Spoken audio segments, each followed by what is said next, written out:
What's up, y'all? I am currently out here in this beautiful arena. Yeah, I said arena for a reason. Beautiful nature, beautiful air, butterflies, birds, nature sounds. Today we're going to talk about spirituality, miscellaneous spirituality. So it's going to be tapping into, obviously, the chakra system, Breatharian, Liquidarian, and other types of things, okay? So first and foremost, y'all, is when we get out into nature, we start getting into synchronization via our chakra system. Remember, chakras are sound and light inside of your body. That's why we're light beings. That's why you see the light inside of you. In the dark, there's light because there's light inside of you and sounds inside of you out of this light spectrum. We literally only see 1%, if not even less than 1%, of the total light spectrum and the total sound spectrum, okay?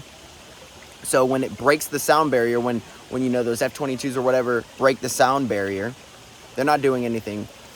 But when they break the sound barrier, they're getting out of the actual natural rhythm of what our sound perception can be, and that's why it's screeching, okay? So ultimately, that is inside of us. We are able to amplify those vibrations because we are sound.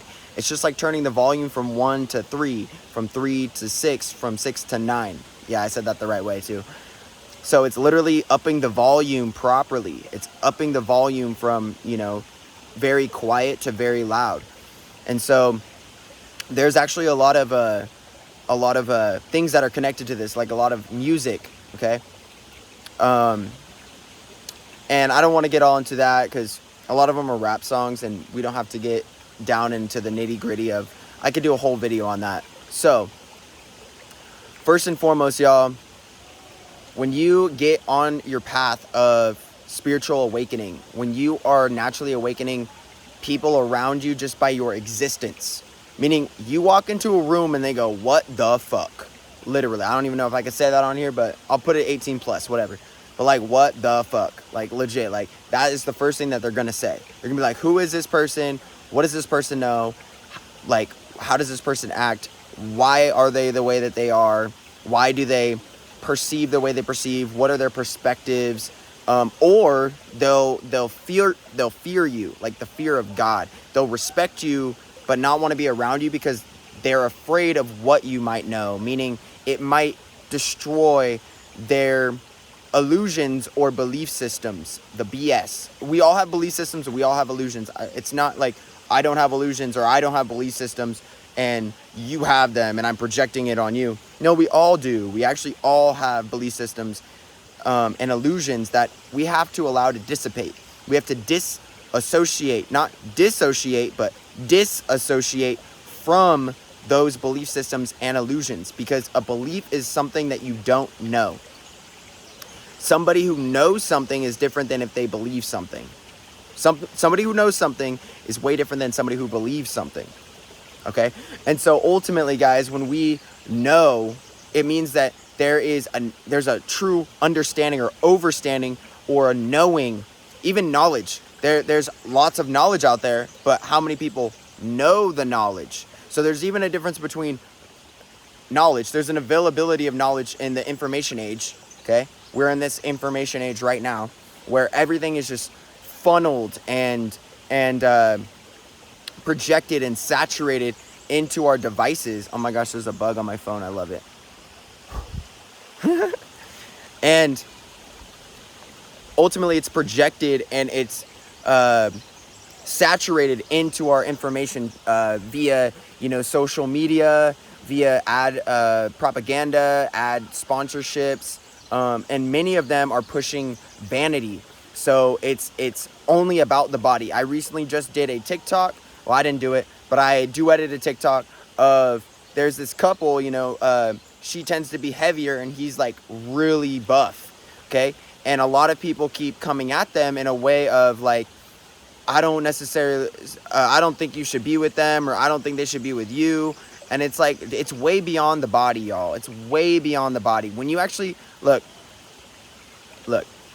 when you understand that energy is significantly more, it is infinite, but it's significantly more energetic.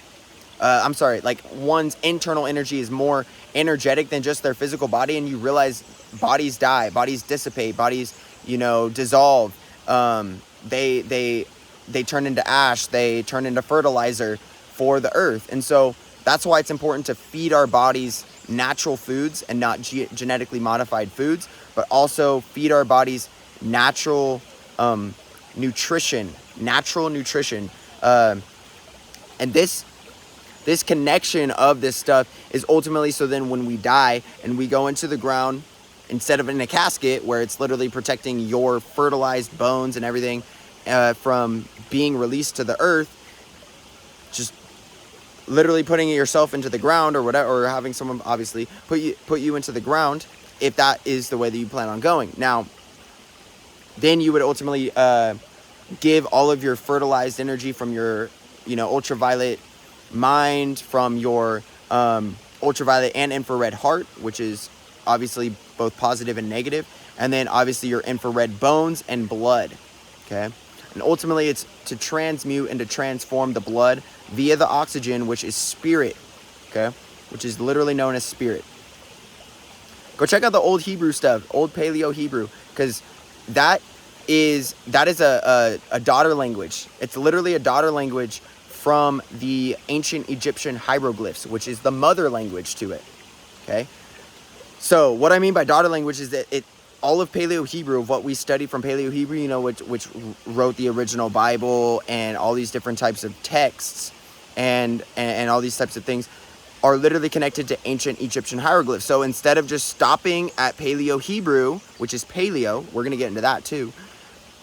When you get and you start reading Paleo Hebrew, you have to go even deeper and understand the Anunnaki. You have to understand ancient Egyptian hieroglyphs, ancient Egyptian melanated beings, and how not even that, but blue and green and red beings, like literally true blue, green, and red beings as spirit, as spiritual beings. Literally they, and as we actually started getting smaller, what I mean by that is like we've been giants. There are literally significant pictures of mountains that literally look like petrified trees, giant trees, such as that of Home Tree from Avatar. Okay, and they were bigger beings. They were significantly bigger beings. Not only that, but I mean, like we were even bigger than them. Like in the movie, we were ginormous. Like we literally, and then as we started diminishing in knowledge, as we started going into the dark ages, which is literally, and then there's obviously the age of enlightenment, which is bringing more light within the body, light within the mind. Enlightenment is bringing light, the light within, bringing it into the mind. Light within, bringing it into the mind. In light, within light, your light within. Okay, I'm going to keep doing this. In light, in mint. So inner light into your mind. Mint means mind, and then the other types of how the words are connected. Spirituality, spirit, ritual, reality. So you have to first have spirit. What is your spirit? Is it a lion? Is it a bear? There's like Brother Bear. I know y'all have seen that movie. Brother Bear, he's like the spirit of a bear. I'm pretty sure. Or he turns into something else. But either way, what is your spirit? Is it a wolf? I feel like I have a lot of wolf energy. That's why I have an all black 90-pound German Shepherd. And I'm pretty sure he's like part wolf too, no joke. That wasn't even what I said. That was like what the veterinarian said. Now, what is your spirit? Okay. Now there's obviously a ritual. Okay. So rituals are not all bad. Rituals are not all good. Okay. Now, positive light vibrational rituals. Let's explain. 936, confirmation. Positive light vibrational rituals. That is literally setting an intention, a positive intention of when I go out into nature, I'm going to heal my internal body. I'm going to align my chakras. I'm going to align my mind. I'm going to align my heart. So then when I enter back into city and social media, it's all going to be there when you get back. Trust me, it's all going to be there when you get back. It'll all be there when you get back. So I encourage you to get out of it. Move forward instead of going back to it. Move forward out of it instead of going back into it. Okay, but go within, obviously. Now, spirit, ritual, reality. So a positive ritual is like, I'm going to set an intention today to obviously with my words, which are also spells, which is why it's called spelling, which is spelling words, which is what we've learned in elementary school, which is elementary. And then obviously there's veteran, like being a veteran, but elementary school, elements. Okay, so what are the elements? This is literally what we've studied in modern mystery school, which is elements are also part of rituals. So fire, ether, air, earth, and water. I'm in water right now. I'm up about 3,000 to 4,000 or 5,000 feet up. Okay, and so there's cleaner conifer air. Conifer comes from the cones, the pine cones, which is the original flower of life, which is literally the original flower of life. Okay, before flowers even existed, there was a flower of life, which is divine, sacred geometrical patterns, which is also how the ancient Egyptian pyramids are created. Literally in divine, there's so many constants, mathematical perfections and proportions of the ancient Egyptian pyramids of Giza, etc., Aztec, all of these types of things that are interconnected with divine mathematical knowledge, divine mathematical proportions. Okay, and then so obviously then it's a shape. It's a specific Platonic solid. Okay, so the pyramid is representative of fire, pyra, pyramid, pyro. A pyromaniac is somebody who is a fire maniac. They like fire. They're obsessed with fire. Okay, pyramid is fire middle. So our internal fire is right here. The solar plexus is the middle portion of you. It's the top part of your natural body. Once you reach your heart and above, that moves more into the spiritual reality, of your spirit body, like of your higher vibrations. Your solar plexus is your highest lower body. Then once you start getting into the heart, that's the lowest part of your higher body.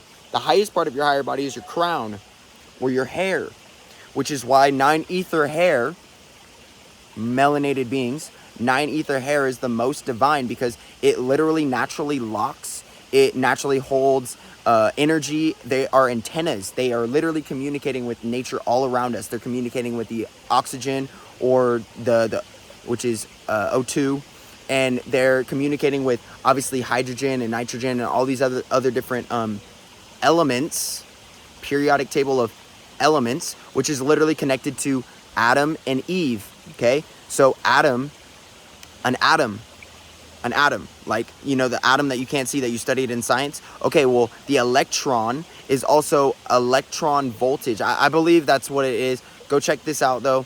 Don't take my word for it. Like, literally go do your research.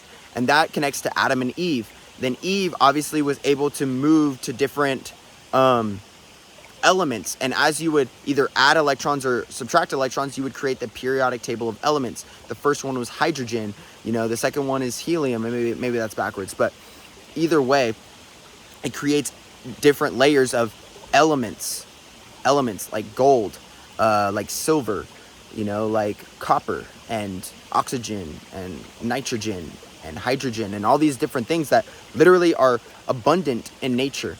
Okay, when your body is highly filled with nitrogen or nitric oxide, which is both nitrogen and oxygen, you literally get a pump. You build more muscular structure. You burn more body fat. You literally heal your internal body. You literally help your body be more in an abundant state, more in a I got to get more into the health instead of the spirituality right now.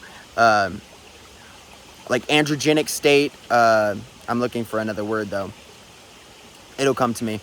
anabolic state. You're more in an anabolic state rather than a catabolic state. So what is that? When you're fat burning, you're in a catabolic state. It means you're breaking down tissue. When you're in an anabolic state, that means you're building up tissue. So ultimately, to properly synchronize your anabolism and your catabolism, okay? So ultimately, what this is doing is there's going to be a certain time when you're catabolic. So when you're fasting, it's important to do things that are anabolic. When you are catabolizing fat, when you are breaking down fat, when you're losing weight, when you are burning body fat, when you're even burning part of muscle, that's why it's important to lift weights. So you're not catabolizing your muscle, and then ultimately when you refeed, or when you refeast, or when you give more nutrients to your body, what you're actually doing is then you're going to go back into anabolism. You're going to go back into being anabolic. And so ultimately, you want to do a lot of things that keep you anabolic, that keep you alkaline, ultimately, because alkalinity literally puts you in the state of anabolism properly. Now, guys, before I close this, I'm going to do a few videos today. So this is kind of just like an overview of like spirituality, miscellaneous, of how nature's interconnected. We have many different elements: fire, air, ether, water, earth, all these different types of things. So when you go out into earth and you put your feet on the ground, that is earth. When you are touching water, when you're drinking clean Kangen water, when you're drinking natural vibrational smoothies and organic food, and you're getting out and breathing fresh air, you're doing your breath work, and you're alkalizing your system, literally, like water. Your body, this is how breatharians can become breatharians. Your fat has hydrogen when you are in a catabolic state. So when you're not eating, which is what breatharians do, they don't eat and they don't drink.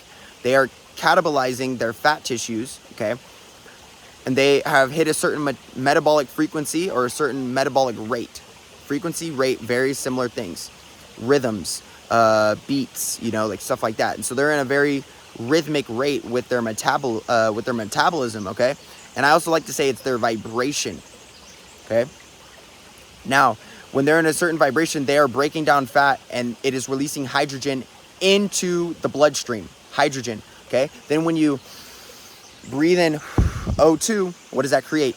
H2O. But it's actually a little bit different. It's H3O2, which your body actually makes, which is the purest water that you can ever create. And this is what I believe Jesus was talking about when he was talking to the woman at the well. He was talking to the woman at the well. He said, if you drink from this water, you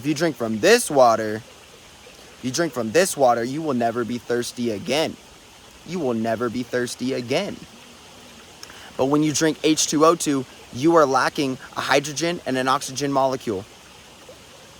You are literally lacking a hydrogen and an oxygen molecule, which means that you are thirsty, per se, at some degree, or hungry at some degree. And so when you start creating more and more and more pure water within your body, you literally get younger. You literally live immortally. You live eternally. You live in eternal life. Within. The kingdom of God is within us. That's also what Jesus said, right? Right? Yes. The body is the temple. I believe that's like in Daniel, or it's in the Old Testament.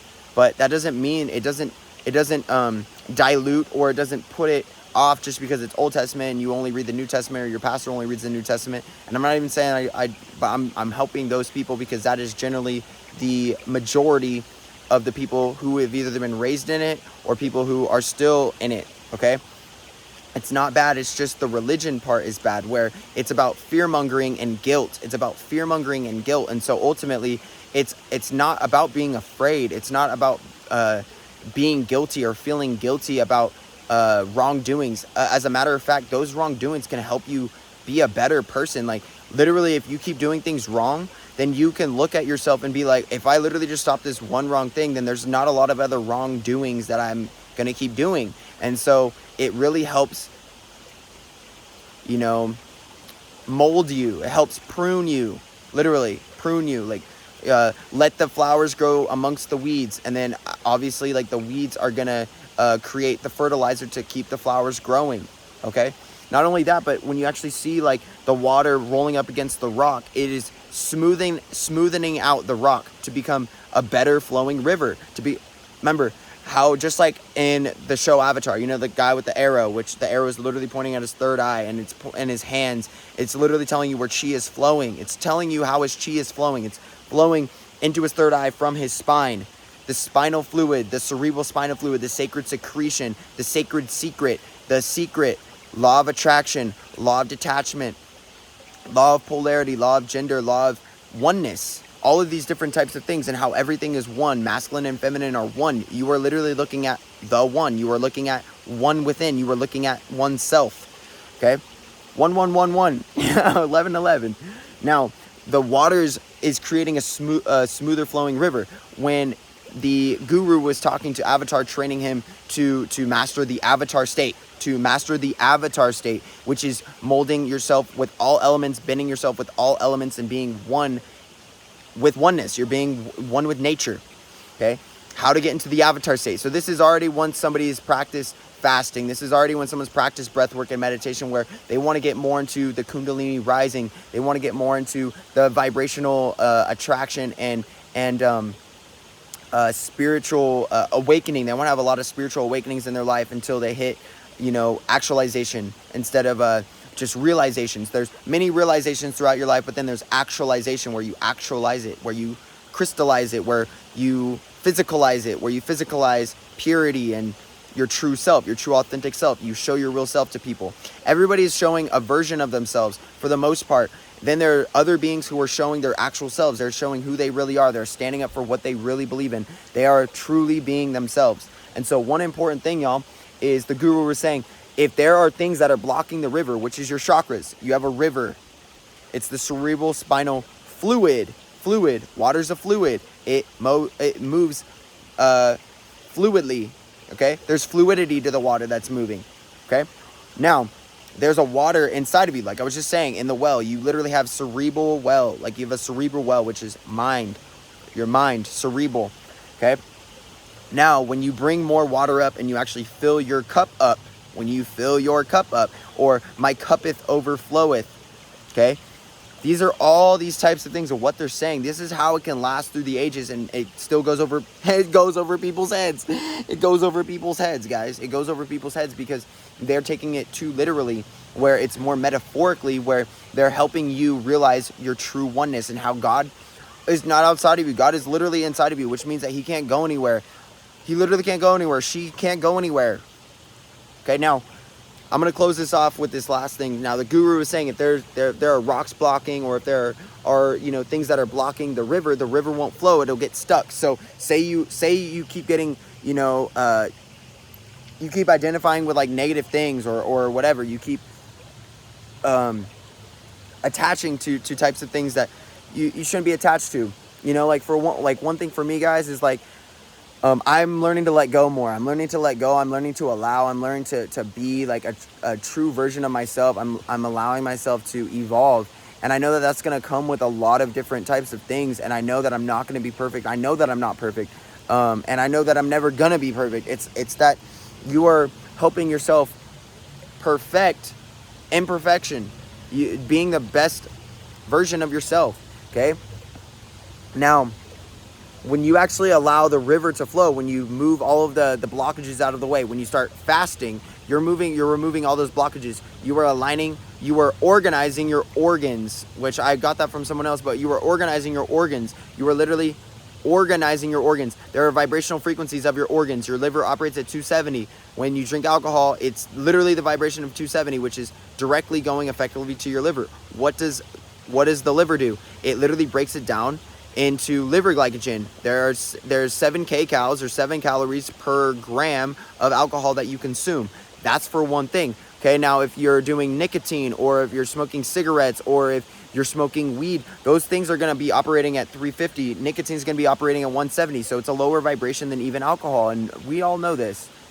Okay, then there's obviously like other types of substances that operate at the third eye and above. Okay, where you can have high divine spiritual awakening. Okay, 350 is ganja, Mary Jane, and so ultimately that's why people are like, oh, I'm super chill, I love life around me, life is great, you know, and they're like, I don't ever say complacent, because like obviously like, we've all done it, But it's like you do become a little bit like, oh, life is great. I'm chill right now. Like I'm doped out. I have a lot of dopamine moving through my neurotransmitters, my synapses. And obviously you have 9 different types of connections of neurotransmitters: melatonin, serotonin, dopamine, norepinephrine, epinephrine, all these different types of hormonal chemicals and connections between these things. And so when you align these things, which are all of those are connected to your organs, all of those are connected. So when you start fasting, you allow the river to flow, you allow all the blockages to get out of your body, you start doing your breath work, you meditate, you get out into nature, you stop focusing on negativity, you stop putting negativity into your mind, you stop putting, you stop being around any type of negativity, and you start going into positive vibrational frequencies. That is when you grow. That is when you actually truly know yourself, not even just believe in yourself, because we were talking about that earlier. You truly know yourself. So guys, that's pretty much it. Allow the river to flow. Allow the river to flow. Allow your cup to overflow with, okay? Get out in nature, y'all. Get out in nature. It's peaceful, and it's very simple to it's constant, okay? It's constant. I love you guys. I will be doing another one of these later. Peace.